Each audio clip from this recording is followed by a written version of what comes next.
The day my son exposed the bride in front of everyone. I got the call on a rain-dark afternoon at a US base in Germany. Captain Brooks, your son has been arrested for assault at his father's wedding. You need to come home. 18 hours later, I stood on the porch of my ex-husband's house in Ohio, suitcase in one hand, dread in the other. Inside, the living room looked like a tribunal. Daniel Hart, my ex, glared beside his new bride, Olivia. Her nose was splinted, both eyes bruised, and her parents hovered like sentries. Daniel's family clustered along the walls, whispering judgments. In the middle sat my 14-year-old, Ethan, my gentle kid who stops to rescue earthworms after storms, hands swollen, back straight, eyes steady. Your son destroyed our family, Daniel hissed. I'll hear both sides, I said.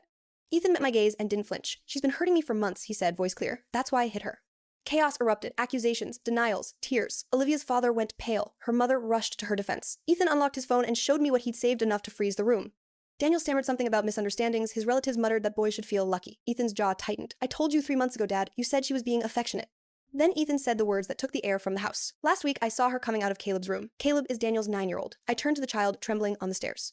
Did she touch you? He nodded, lifting his hem just enough to reveal the truth no one wanted. I called 911.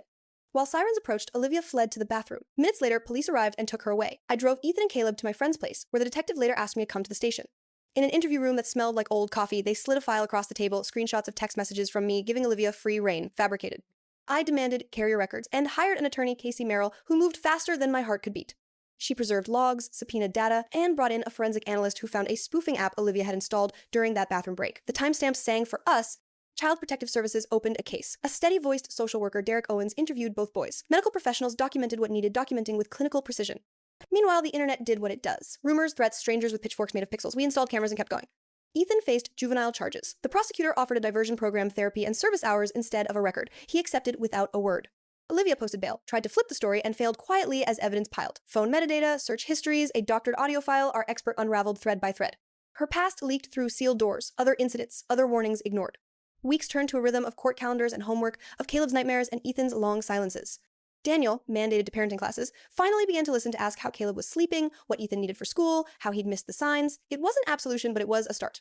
One night, after the boys were finally down, I stood at the kitchen sink and watched the porch light burn a small circle into the dark. My son didn't ruin a wedding, he ended a crime, and when every adult failed to stop it, a 14-year-old raised his voice and his hand to protect a child. That's not violence. That's courage.